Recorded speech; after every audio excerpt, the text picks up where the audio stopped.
When I was 12, I went to foster care because my dad committed torture and got life with a chance of parole. So, at least my childhood was never boring. There was always something to do.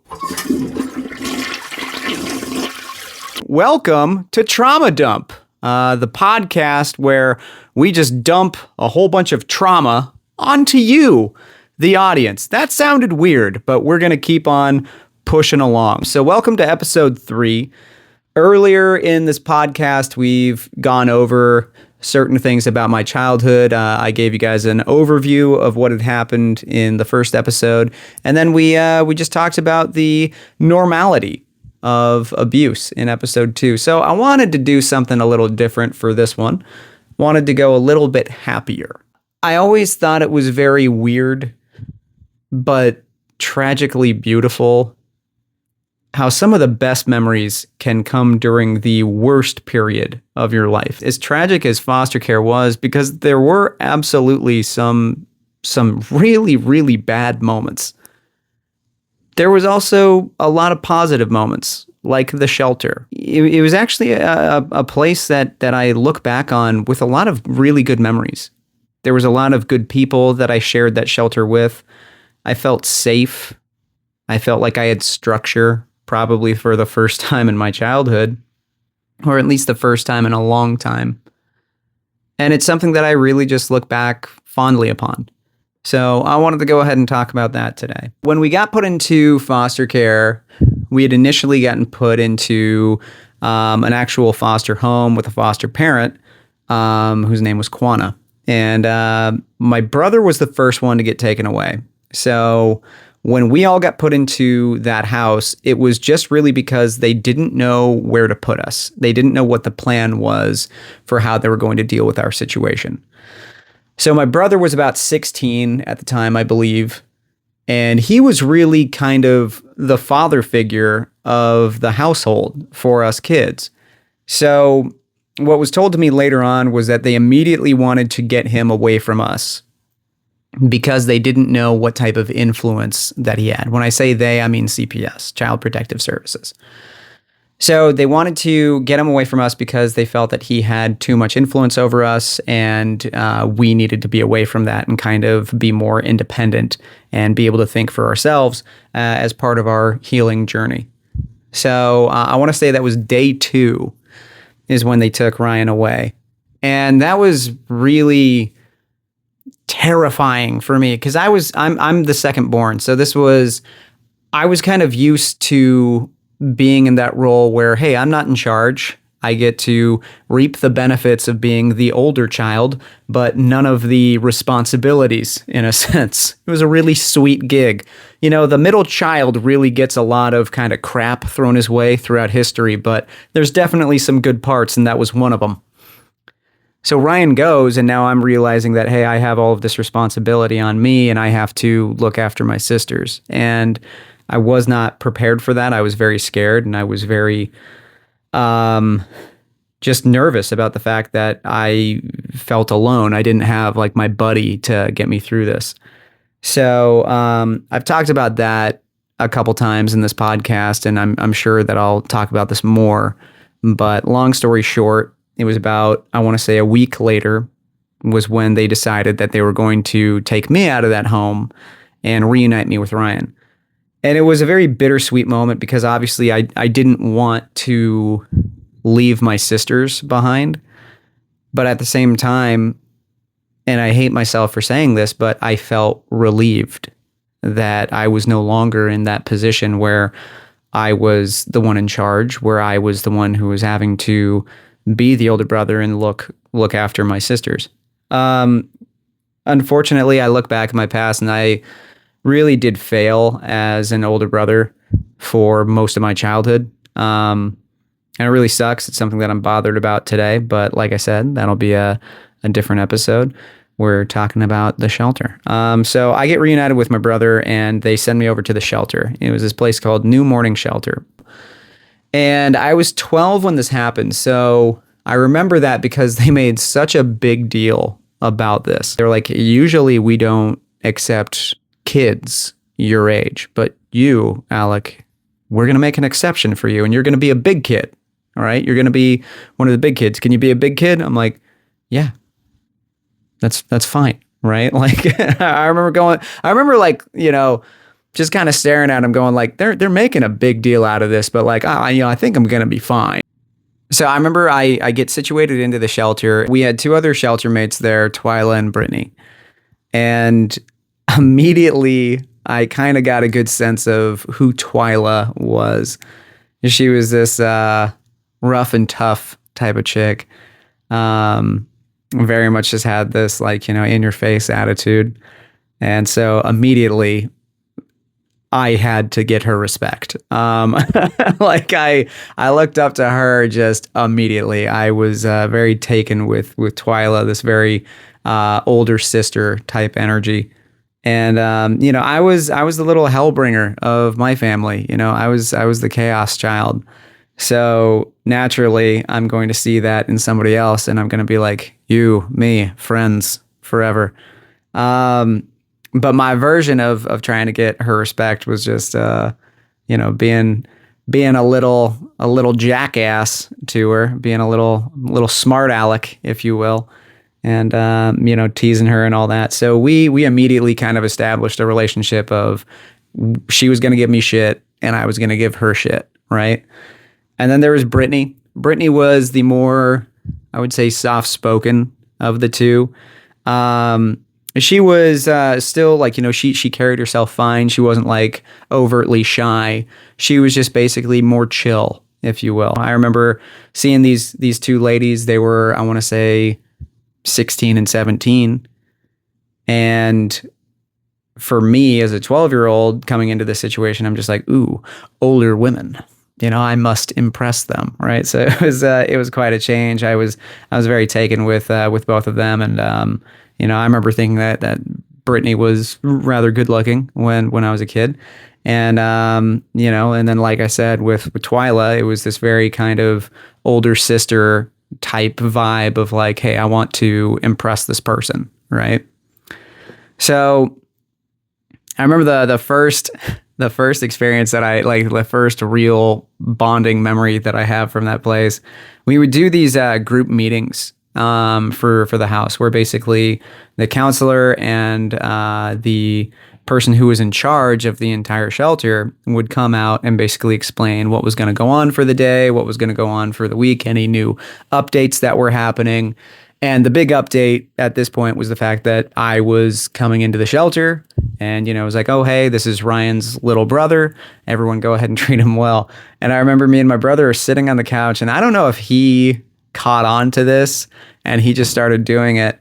But I had my right leg swept over my left leg, and I'm just shaking my foot because, I didn't realize I had ADHD and a severe case of restless leg syndrome. And I'm just kind of shaking my foot around. Twyla looks over and she's like, look, they're doing the same thing. He's a mini version of him. And I just remember my brother just started cracking up about that.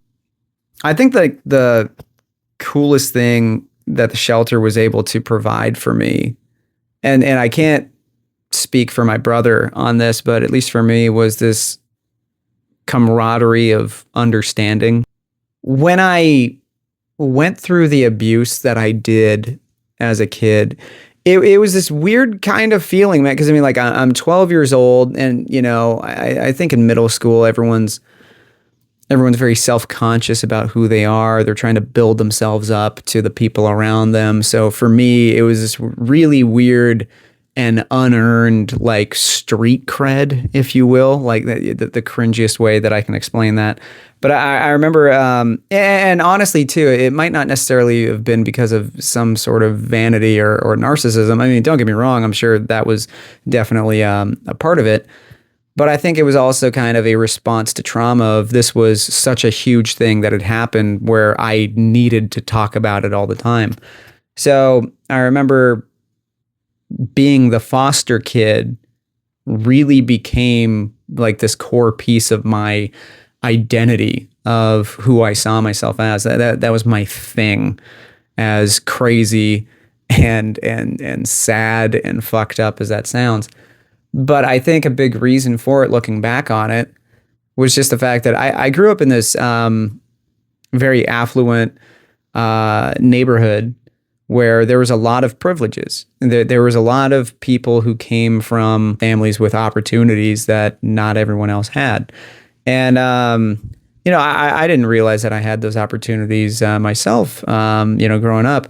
But that was a thing. Like, there were a lot of families there with money. There were a lot of families there who were well off. And abuse didn't get talked about. When I was a kid, I just didn't think that it happened. I thought that we were the only family that endured that, but it's just, in reality, it was most likely happening at a lot of houses, but people just kept their mouth shut. So for me, thinking that I was the only person who had an abusive family, like in the entire town, pretty much, and that was very hard for me because it felt like no one could understand what I was going through, the good and the bad, and I felt very isolated, very alone from that. And when I was in the shelter, this was a moment where I was finally surrounded by people who, they just got it. They had felt that pain that I had felt before. So I could talk about this and somebody understands it. I could bring up some of the dark jokes or just really just dark type of normalities that I've talked about before, and somebody else be like, oh yeah, I totally get that, right? So that was this cool feeling that the shelter brought. But I just remember too, it was like, when we got taken into foster care, we were literally taken from our family. We were told that we couldn't live at our own house anymore that we had grown up in. We couldn't be with our parents. And these are the people that I've been trained to see as my protectors and people who will always be there as my family members. So we got taken away from that, and the idea of family was now stripped away from us, which at the age of 12 is a very traumatic thing in itself. So when I got put into the foster care system and we got thrown into the shelter, that family sense came back, because that's really what we became, was this kind of chaotic, dysfunctional band of misfits. But it did feel like a family. I remember bickering with Twyla about the stupidest shit, right? And I remember too, even thinking that it was funny at the time. I remember, Ryan, it was really one of the few times where I saw him socializing with people outside of our family, like these were now our new sisters. And there were the people who were before me that Ryan had met and connected with. And that was nice. It was nice seeing my brother, who was always kind of the shy type, the very withdrawn type of person, now in a position where he could be social. I remember just kind of feeling safer because I had that again. One of the cooler memories that I have from the shelter was where, I think it was on the first night or the second night, me and my brother, we were in the back room. So kind of the layout of the shelter, it was just like a regular house. You would walk inside, there's the front/living room. There was a TV, there was some couches, and there was always a goddamn puzzle. You walk forward, then there's on your right, an entrance into a hallway where you got your bathroom. Then you have 2 bedrooms kind of on the opposite sides of that hallway, right? But if you keep walking forward into the living room, then you're going to get into the kitchen, and then there's one more room, and that was me and my brother's bedroom. So me and my brother's bedroom, we shared a wall with one of the bedrooms in that hallway, and that happened to be Twyla's bedroom. And I don't know what made me do it, but I just started tapping on the wall. And I don't even think that I knew that Twyla had that room, but I was tapping on it, and then I hear a tap back. So then I tap again. And this goes on easily for like a half hour, where it's just like, we just kept on tapping back at each other. And then eventually some of the taps on her side seemed a little bit more aggressive. Well, the next morning, right, Twyla comes up to me and my brother and is like, your brother was keeping me up all last night with his freaking tapping up against that wall. And in my mind, I'm just like, yes, that's what I do. I'm the annoying one, and I'm here all week, or however long the duration is. I don't know how long I'm going to be here. It's something that causes me a lot of fear and anxiety, actually. But yeah. I can't remember if this was the second day or the third day. I wake up to something that I don't think I will ever not cringe about. So, with me, I kind of feel like I've been a little bit late to the party in a lot of the things, as far as the timeline of what people say is like, socially acceptable with life and all that. Certain things just basically like, adulting qualities, or evolving out of certain elements of childhood. And part of that is because my childhood was stolen from me, right? So I do feel that there's certain things about me that have been stunted, and I've been trying to battle against that and try to get over that. But one of those things was that I played with G.I. Joes for a bit long, according to some people. I think I finally gave them up at around like 14. And this one, don't get me wrong, 2 years beforehand, this moment was a big reason of why I ended up giving them up. I was a creative person. I was always trying to act out like a movie that I wanted to make. So, so I'd use the G.I. Joes and all that. I don't have to explain myself to you. But I understood that I was like, like even at the age of 12, I was like, okay, I'm probably getting to be old and like playing with like action figures. And I'm with the big kids now, and I don't want them to know that. Well, come day 3, I wake up and I leave my room, and I just see one of the counselors there. It was one of the early morning counselors, and she's just putting out all of these G.I. Joes on the table for anyone to see. And it's like all of the G.I. Joes that I had. And I remember I just stood there and I'm like wide-eyed, just like, oh no. Like, here's the thing, man. I mean, like, my mom, me and my mom have a not a great relationship. We don't talk anymore. But there, I can understand that there have been moments where my mom has really tried as a parent. And God bless her for trying. She really did try to like just basically like I get what's going on through her head, right? She's like, hey, my son is in foster care. He's going through a horribly traumatic moment in his life. What can I do to help him in this moment? What can I do to make him feel more at ease, more relaxed, maybe more at home? I'm going to get him his G.I. Joes. I'm going to get him all of his G.I. Joes. So this counselor is just putting all of these toys on the table, and I'm just standing there horrified because, I'm at the age of 12 where all you care about is what people think about you. And guys, just a heads up, the sooner you realize that it doesn't matter what anyone thinks of you, because no one's actually really thinking about you at all, because everybody's wrapped up in their own bullshit. The moment that you figure that out, your life is going to be way fucking happier. So do that. Do whatever the fuck makes you happy, as long as it's not hurting anybody else. Okay? Anyway, we've diverged enough away from the story. Let's just finish it. I see all the G.I. Joes on the table, and guess who's sitting at that table as well? I see Twyla just sitting at that table, just eating her cereal and just staring at me. This woman is not taking her eyes off of me. And don't get me wrong, usually that's a wonderful thing. Usually that's a thing where I'm like, wow, I'm loving this moment right now. This person's not taking their eyes off of me. But in this moment, I was like, don't you dare look at me, Twyla. Don't you dare. But she dared. Dude, she was staring like daggers into my soul. Just this very like big smug smile. And I just remember too, like, she knew what she was doing.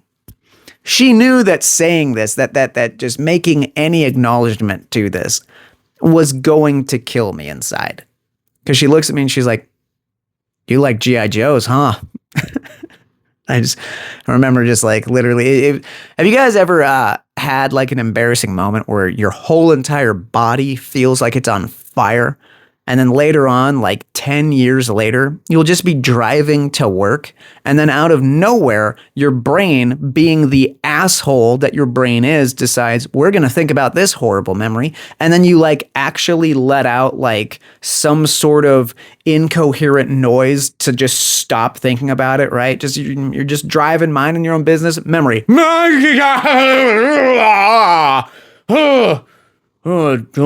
Don't fucking think about that. Yeah, that's that memory. That's one of I have a lot of those memories. That's one of them. So basically, like how the shelter was laid out was there was the overall shelter manager, the person who was in charge of everything, Debbie. And this woman was, she was very caring. She was very motherly, but at the same time, too, she was that person that you did not want to be in trouble with. Now, I mean, like, the way I say that, it kind of sounds abusive. She was not. Then we had the Jens. I loved the Jens. Gen C was very by the book, right? She was a bit more of a stickler for the rules. But she was still wonderful to be around. She was more like morning, afternoon. Then there was Gen D. Gen D was like, if I recall correctly, I think she was actually a former linebacker for like a women's football league. She looks like she could fuck you up if you ever got uppity or anything like that. But she was funny. She was really funny. She'd always be joking around with us. I remember because I was the hyperactive child. This is, she's the one who coined this phrase that would, be recurring throughout my childhood later on was, I remember just one time she would just look at me and she'd always have that voice too, just like, do you need attention, Alec? Do you need attention? And I remember I just stopped doing whatever I was doing. Like, no, I'm not. No, I'm fine. I don't need attention. I'm fine. So yeah, she was able to play mind games. So we had the Jens. We had Jerry. Jerry sucked. We didn't like Jerry. Jerry, like, it wasn't like she was abusive. Like, there was really like nothing horrible to be said about Jerry. It's just she had not the friendliest demeanor. She would always put us to work as far as chores go. So obviously that's not going to score a lot of points. Not the best. Then there was one other person. I can't remember her name. But she was just this very, very sweet older Mexican woman, felt very motherly. And I just, so she was the person who was counting out the G.I. Joes, and she comes up to me and she lowers herself so she gets eye level to me. And she's like, we have your dolls in the lockbox. So anytime you want to come up and play with your dolls, I remember she called them dolls, and that was like killing me inside more because Twyla's sitting right there, hearing the term dolls. I'm like, I don't fucking play. I love you. I love everything about you. Your demeanor. You're a wonderful lady because I love this vibe that you're giving me. All right. It's just so amazing. But I hate you in this moment right now for saying the term dolls. OK, I mean, like, just call them G.I. Joes or action figures. Please do not demean me more by saying dolls. So it's just like literally like the worst things that could possibly happen are just going on in that moment for a 12-year-old. I mean, now at the age of 33, I couldn't care less. And I think it's hilarious. But at the age of 12, this was worse than the abuse that was happening. And yeah, so she's like, if you want to play with your dolls, you can come up to me and I can open up the lockbox and I'll pull out as many as you want. And I'll let you play for however long you want to. But then we have to put the dolls back into the lockbox. I'm like, Okay, yeah, that's fine. I can tell you 100% those GI Joes did not come out of that lockbox once during the couple months that I was at that shelter. And I wanted to play with them, but shame is a very powerful tool. So there was her, and then there was Mary. And Mary is somebody that I look back on, and just every single time that I think about her, I always smile. I was a giant mama's boy when I was, a kid. I loved being around my mom. I loved having a mom. I thought my mom was the best mom in the world. And I would fake stomach aches at school just so I could go and hang out with my mom. Because I remember, anytime that I got to be sick and stay home, that meant that I could hang out with mom. And I remember too, something that I had a lot of fondness with was being able to share movies that I loved with my mom, which was hilarious thinking about it because these are all DVDs that mom and dad bought. So clearly she's probably watched them, but I'd be like, Mom, you have to see this movie. It's amazing. And my mom would always know that I was faking sick, but she played along most of the time, which was cool. The abuse got worse. And that motherly type of feeling that I got from mom was being stripped away. With the shelter, I met Mary, and she had a personality that reminded me of my mom back in the day, which made me feel very safe, very loved, very at home. It was what I needed at that moment. She was a very nice woman. And I remember too, she just she cared. And it made me want to behave. So I remember there was I would curse a lot, and everyone would tell me hey, you can't curse, that's against the rules. So we'd have to come up with our own types of curse words for substitutes for curse words.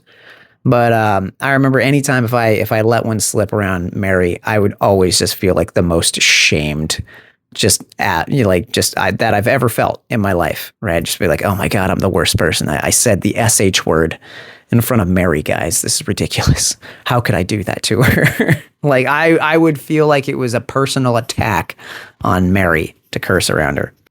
So yeah, that was the counseling crew. It was all women, which I think was probably the best call. Me and my brother were coming in from a very abusive home from a male abuser. I think having a male as an authority figure for us at the time would have been terrible. For Brittany and Twyla, I'm just going to take a wild guess and say that having a male authority figure for their situation probably would not have been a good call either. So I think it was good that we just had females as the counselors at the shelter. Because, I just feel like we were probably not in a situation where a male authority figure would be a good call. Some of the rules to the shelter were very jarring to me.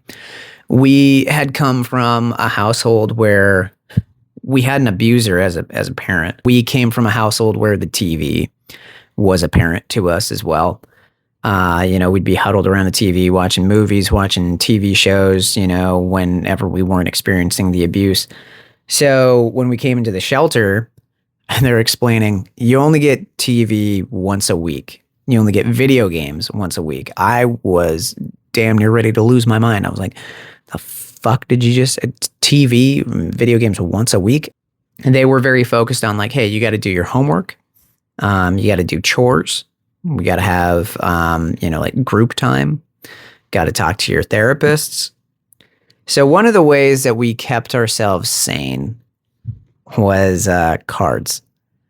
We played card games a lot. And that was where we really got this, kind of sense of unity going, was where we'd always come up to this table and we just start playing games with each other.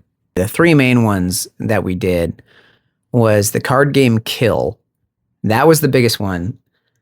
And here's the funny thing. I can't remember how to play that game, but I remember Kill in particular because Debbie at one point heard that we were playing Kill and she's like, ugh, Well, I don't like that name. I don't like that name. Do you think we should really be having such a violent term with these kids who have gone through abuse? We got to change that name. So we changed the name Kill to Kudos. I didn't even know what the fuck kudos meant until like probably way too late in my life. I want to say probably like 17 or 18 was probably the first time where I actually ever looked up the definition of kudos. And it was just like, oh, hey, that means like good on you. That's cool. I didn't know what the fuck that word was, but that's what we started calling Kill. Went in the opposite direction. And so one of the games that we played was BS. And then the other game that we played was Spoons. So Spoons was my favorite. That was where basically you have one person who's shuffling the deck, like who's passing the cards to their right, and they keep on passing them until somebody gets a four of a kind. So once somebody gets a four of a kind, they can go ahead and grab the spoon in the middle. So the thing is that if there's 4 players, there's going to be 3 spoons in the middle. And then whoever doesn't have a spoon at the end, they lose. So my brother would always do it with stealth-like tactics. He was the smart one in the family. So he'd get 4 of a kind and he'd slowly just creep his hand into the middle, slyly grab a spoon, just watch, waiting for the chaos to unfold. Because he also knew that I was around. And once I got 4 of a kind, I would just scream up into the rooftops, spoons, and then just jump toward the center of the table and grab it. And the thing is that this got violent. It wasn't just me who did that. Twyla legitimately was like arm wrestling Mary at one point over a spoon. Charity at one point, another person who was there, Charity bit somebody and like she had braces on and a chunk of skin ripped off. Like shit got violent when it came to spoons. We didn't get TV. We didn't get video games. And honestly, the food could have been better. So spoons was all we had. This was our Super Bowl. Like that was one of those things where it's like, this is the hill that we're going to die on. All right. Like, there's no trophy. There's nothing that we are gaining from winning this except a sense of respect and a sense of honor. And by God, we got that on that battlefield of that picnic table that we would sit at in the kitchen. God, we were poor. Spoons was great. Spoons was amazing. I actually really, really want to play Spoons now that I talk about it. But that was one of those things, man. Those are some of those good memories where it was crazy. It was filled with laughter. I mean, your heart's beating as you're trying to wrestle somebody for a spoon. And that was fun. I mean, you put a group of people into a situation where they don't have their usual sources of entertainment. They'll find a way to entertain themselves, and we absolutely did. Next person that we got was Joey. Joey was, I still look at this guy like family. And so Joey was somebody who came in, I want to say, halfway through my shelter stay. And Joey was a runaway. And he was this lanky kid. I want to say he was like 17, maybe something like that. We instantly clicked. We both had very similar senses of humor. We're both very just kind of just would do anything for a laugh. And, I was always on the lookout for another older brother to add to the family, I guess. So, I see this guy who seems to have a sense of humor that I enjoy. And I immediately was just like Twyla, wanted to go and impress the person, go out of my way to make friends with them. I remember Joey was somebody who thrived on getting under the skin of counselors. And one of the things he would do was we had this weird statue that it was it was one of those things like a handheld statue of just some random woman in one of those dresses that you'd see in Little Women, those 19th century, like giant dresses that, aristocrats would wear. And so he's got the statue and he ends up naming it Caboodles. And he'd start talking to it.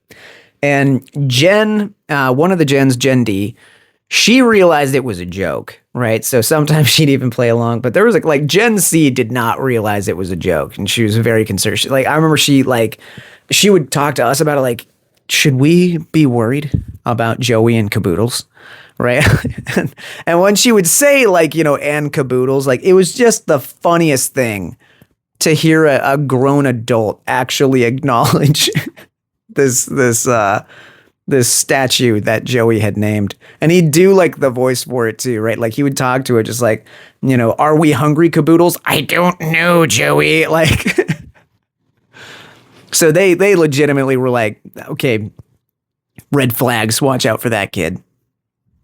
He was a funny dude, man. I mean, he was somebody that really brought just kind of an extra sense of chill, an extra sense of entertainment to us, which was really nice. Man, I really miss him. I really, really miss him.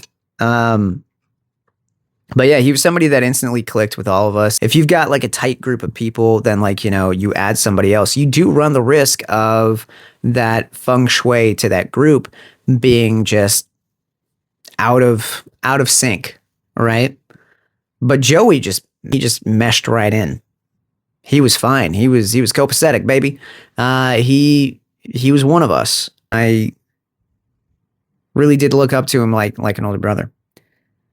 So me and my brother, we stayed in there for a couple months. Now you're only supposed to stay in there for about a month. The shelter the whole entire thing was you are sent there, and while you're sent there, basically, CPS is looking for a more permanent home for you in an actual foster parent. And unfortunately, a lot of the people who were at the shelter in that part of California at the time stayed there for much longer than a month. So me and my brother, I want to say that we stayed there for probably about 3 months. I want to say it was that long a time. And then during that time, we had CPS workers who were trying to counsel us, who were trying to talk to us. We'd go and talk to the lawyers. We'd go and talk to, other therapists and all that. And it was weird because, every single time that we're talking to these people, we get told pretty much that this is temporary. We're going to get moved. But it was, when you're a kid, life goes so slow. And that 3-month stretch really did feel like a year. And I got in my mind, I can't speak for my brother, but in my mind, I felt like we weren't going to leave. And it was weird because, at the time, I remember we're wanting to get back with mom, but I didn't want to go to a different foster home. But at the same time, too, I'd complain against the rules. I'd be like, I don't like that we can't curse. I don't like that we can't watch movies, that I can't have soda all the time, right? So I'd bitch and complain. And then we started getting meetings with foster parents. And that's where I got really scared. Because that's when I was just like, I'm going to lose my family. And that was really shitty. We get a meeting with a foster parent. And our CPS worker was saying, you get to choose at the end of the day what foster parent you're going to go with. They clarified that. Now, I don't know if that was just for me because I was 12 and they wanted to make me feel better. But we have this meeting. I do not vibe with these people at all. I don't know, man, how to explain it. The feeling that I got from this relationship was tense. I didn't like these people. And I'm not saying that they were bad people because I do know that we had those experiences with previous foster parents, but with this parenting duo, I just didn't like them. I didn't like their parenting style. I was very uncomfortable from them. So I wanted to pass on him, and I remember I go up to the CPS worker, and I'm just like, "Hey, can we talk to somebody else?" And I will admit, part of it was just I wanted to stall. Part of it was I wanted to stay. And the CPS worker, she was not the bad one, but I did feel a little betrayed by this point because she looks over and she's like, "There's not really any options. You gotta go with this person. Like, the shelter is not, it's not a place where you can stay permanently." One of the main things about the shelter that I loved was I finally got the sense of family back. I finally got this sense of structure. I finally felt safe. And then I was getting that taken away all over again. The only thing that kept me going was the fact that I knew I had Ryan with me, was that it was a home. It was a step closer to getting back with mom. But I felt just, that was really hard.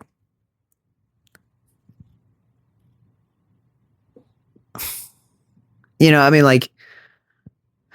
an adult now, there's plenty of people that I've met that I've had coworkers where I see them more than, more than some family members that I had, right?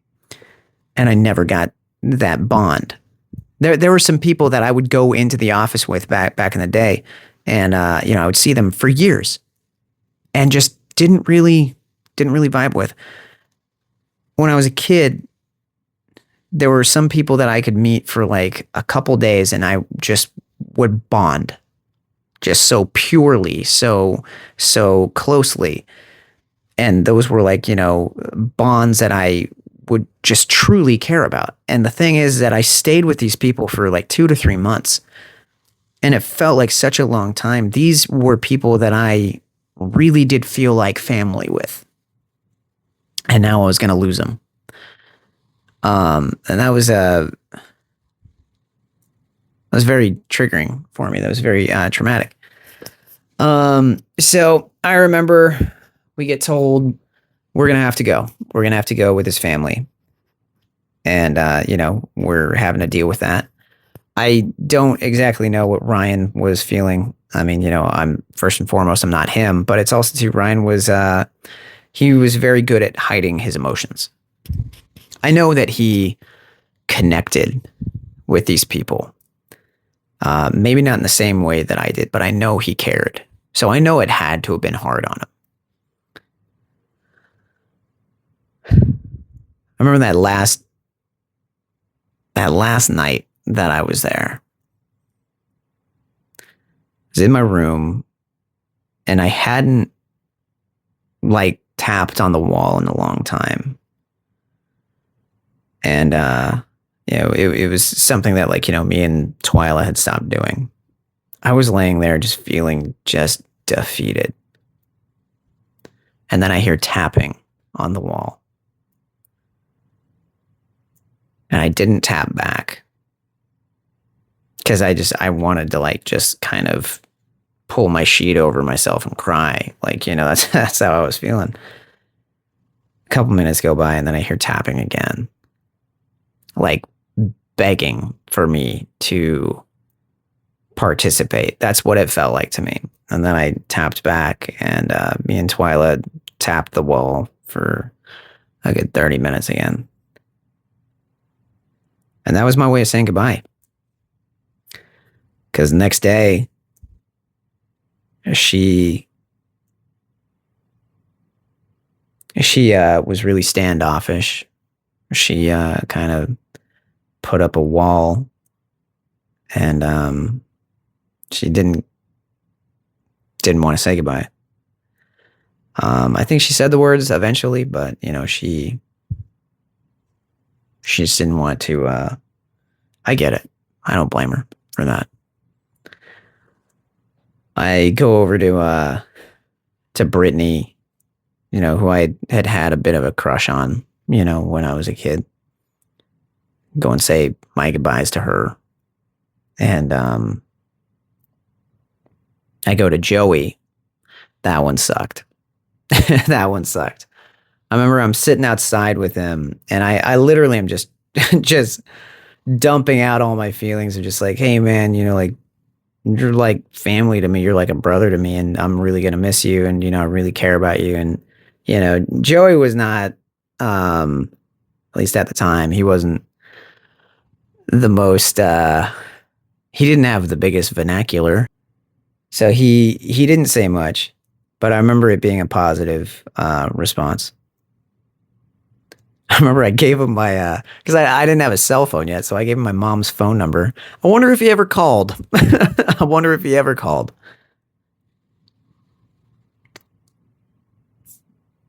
And me and my brother, we get walked out to a car, get put into the back, and we drive out.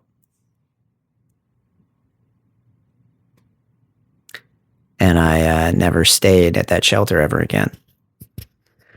I did stay in touch with Twyla, which was really nice. I found her on Facebook years later. I invited her out to a comedy show that I was doing, and we actually got to catch up. And she was doing really well, and she's somebody that I still, every now and then I'll kind of check up on, and I'm very proud about how she's been able to the direction that she's been able to move her life in. I wish nothing but happiness for her. The thing that sucks though is the fact that I never talked to Joey or Brittany ever again.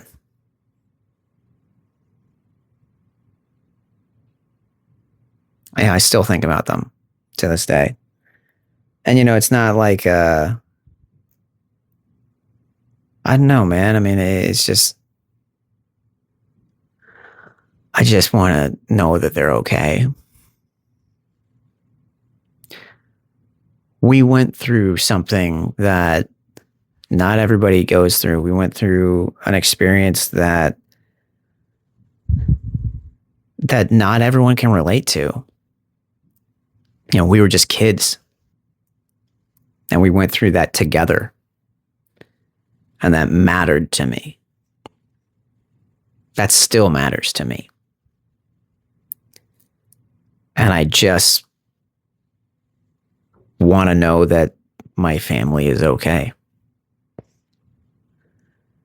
No matter what time passes by, no matter what happens in life, they will always be connected to me because of that experience that we all shared. And I know that I romanticize things. I know that I have trouble letting go, whether it's to people, things, places, moments in time. I know these are issues that I have, and they might not feel the same way that I do. But for me, I know that that is something that will always be important to me. That is something that will always be a memory that I hold on to and smile, is that moment in the shelter. I went through some dark times in foster care. I went through some traumatic moments. The shelter was like the bright spot in this sea of darkness. I remember trying to finish these goddamn puzzles, and no matter how close we got to finishing them, then it would turn into a new puzzle, and that was to be made. I remember the one time that we all played Super Smash Brothers. That was cool. I remember all the laughs that we had. I remember all the times that we would sit on the couch and just talk to each other, tease each other, rip on each other, but just also talk.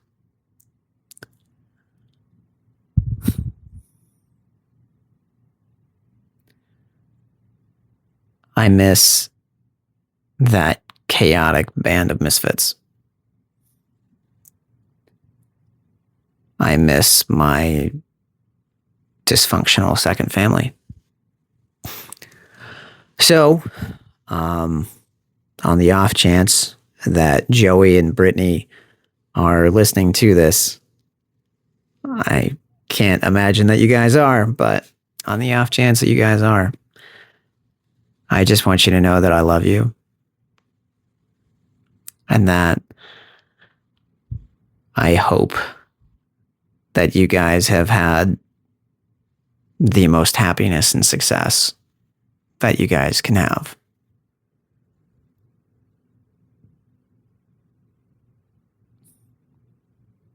None of us deserved what we went through.